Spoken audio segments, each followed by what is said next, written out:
हमारे सब्सक्राइबर ने हमसे ये पूछा कि Coulomb's law in magnetic forces होते क्या हैं।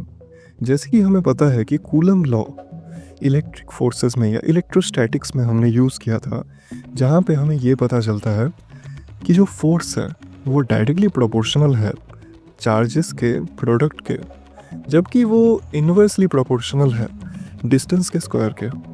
अब यहाँ से हमें जो फॉर्मूला मिला था वो था F equal to K into Q1 Q2 by r square, जहाँ पे Q1 और Q2 दो चार्जेस हैं, आर स्क्वायर डिस्टेंस का स्क्वायर है और K एक कांस्टेंट है।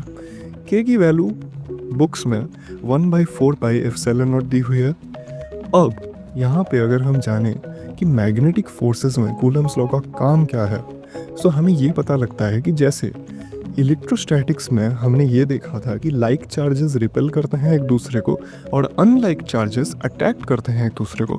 सिमिलर चीज़ मैग्नेटिज्म में भी देखने को मिलती है, जो कि ये है कि नॉर्थ और नॉर्थ या साउथ और साउथ एक दूसरे को रिपेल करते हैं, जबकि नॉर्थ साउथ को अट्रैक्ट करता है और साउथ नॉर्थ को अट्रैक्ट करता है। इसका मतलब यही होता है कि like poles repel, unlike poles attract. इसीलिए यहाँ पे भी हम कूलम्स लॉ का इस्तेमाल करते हैं, but Coulomb's law in magnetic forces. अब यहाँ पे जो लॉ है वो हमें ये समझाती है कि फोर्स डायरेक्टली प्रोपोर्शनल है मैग्नेटिक पोल स्ट्रेंथ्स के। अब मैग्नेटिक पोल स्ट्रेंथ क्या होता है?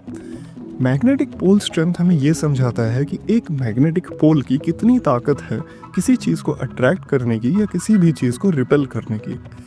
अब मैग्नेटिक पोल को हम रिप्रेजेंट करते हैं M1 या M2 से, जो कि दो मैग्नेटिक पोल्स को रिप्रेजेंट कर रही होती है।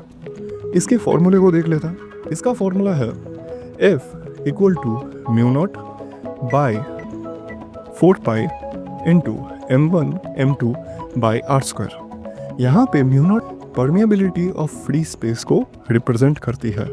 यहाँ पे फ्री स्पेस का अर्थ ये है दोनों मैग्नेट जब एक दूसरे को अट्रैक्ट करना चाहते हैं या रिपेल करना चाहते हैं, उनके बीच का जो फ्री स्पेस होता है, चाहे वो एयर हो या वैक्यूम, है वो फ्री स्पेस ही।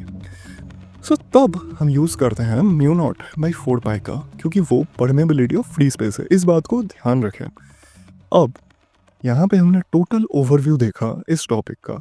अगर इसके बाद या इसके ही अंदर से या इसके बाहर से या किसी भी टॉपिक से, किसी भी चैप्टर के आपको अगर डाउट हो तो आप उसे कमेंट में बता सकते हैं, ताकि हम उसे भी सॉल्व कर सकें।